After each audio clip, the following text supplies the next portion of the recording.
আসসালামু আলাইকুম, আমি আশিকুর রহমান। রাজশাহীর গরম সম্পর্কে আপনারা অনেকেই জানেন। গতকালকেও প্রচণ্ড পরিমাণে গরম পড়েছে দুপুরবেলাতে। তো আজকে ভোর থেকে আলহামদুলিল্লাহ অনুভব করলাম হিমশীতল বাতাস বইছে রাজশাহীর আকাশে। তো আলহামদুলিল্লাহ তার কিছুক্ষণ পরেই এই মুষলধারে বৃষ্টি পড়া শুরু হয়েছে। অনেকক্ষণ যাবত এই বৃষ্টিটা হচ্ছে। তো এখন পরিবেশ খুবই ঠান্ডা বিরাজ করছে, খুবই ভালো লাগছে, বৃষ্টিতে ভিজতে ইচ্ছা করছে। তো বৃষ্টির পানি কিন্তু আমাদের জন্য অনেক উপকারী। মাঠঘাট সব শুকিয়ে গিয়েছিল। এই যে আমার এখানে দেখা যাচ্ছে এগুলো কিন্তু কোনো পানি ছিল না, এইমাত্র বৃষ্টিতে পানিতে ভিজে গেল। এই যে সামনে দেখা যাচ্ছে যে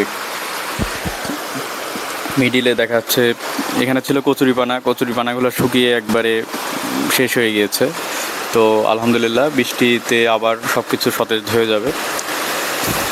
তো বৃষ্টির পানি কিন্তু আমরা বিভিন্নভাবে কাজে লাগাতে পারি। যদিও আমাদের দেশে খাওয়ার পানির সংকট নেই, তারপরেও কিছু এলাকাতে, নেই বললে আসলে ভুল হবে, কিছু এলাকাতে শুনছি যে ডিপ টিউবওয়েলের পানি নিচে নেমে গিয়েছে, মানুষজন পানির জন্য হাহাকার করছে। তো তাদের জন্যে আসলে বৃষ্টির পানির কোনো বিকল্প নেই। আপনারা চাইলে ডিরেক্টলি এই পানিটা ধরে খেতে পারেন। এবং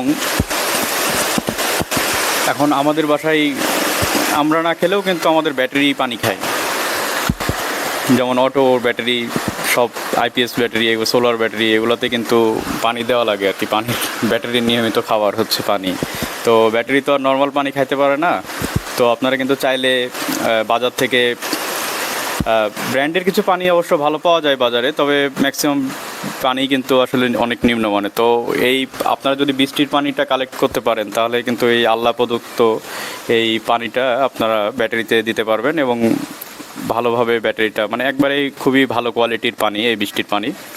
তো বৃষ্টির পানিটা একটু কালেক্ট করা কষ্টকর সেরকম না, জাস্ট জানতে হবে যে কীভাবে কালেক্ট করতে হবে, সেটা আমি বলে দিচ্ছি। সেটা হচ্ছে যে যখন মুষলধারে বৃষ্টি নামবে, এই যে এরকম কিছুক্ষণ আগে দেখলেন যে অনেক বৃষ্টি পড়ছিল, এরকম যখন বৃষ্টি নামবে তার 4-5 মিনিট পরে, কারণ এটাকে বলে মিনারেল ওয়াটার, তার মানে এর ভিতরে কোনো মিনারেল বা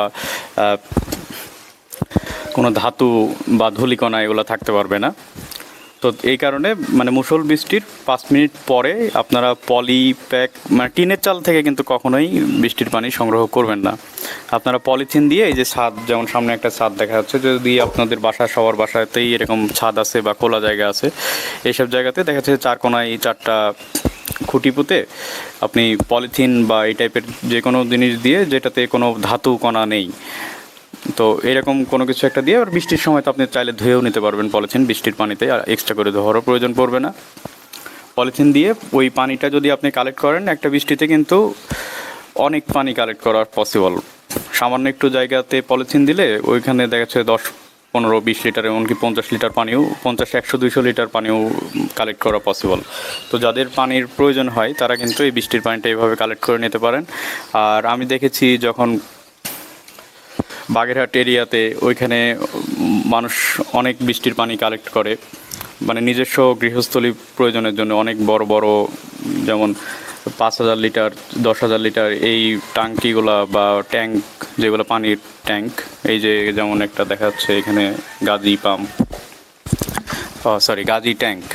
তো এই ট্যাঙ্ক, বড় বড় ট্যাঙ্কগুলো লোড করে ওখানে ওরা রেখে দেয়, দেন পরে ওইগুলা বিভিন্ন গৃহস্থলীর কাজে, বিশেষ করে মানে ভাত রান্নার কাজে এই পানিগুলা ব্যবহার করে। কারণ ওইখানকার পানি হচ্ছে লবণাক্ত, তো লবণাক্ত পানিতে ভাত খুব একটা ভালো হয় না। তো বৃষ্টির পানিতে যদি ভাত রান্না করা হয়, ভাতগুলা অনেক আর কি সুস্বাদু হয়। তো ঠিক আছে, সবাই ভালো থাকবেন। আসসালামু আলাইকুম, শুভ সকাল।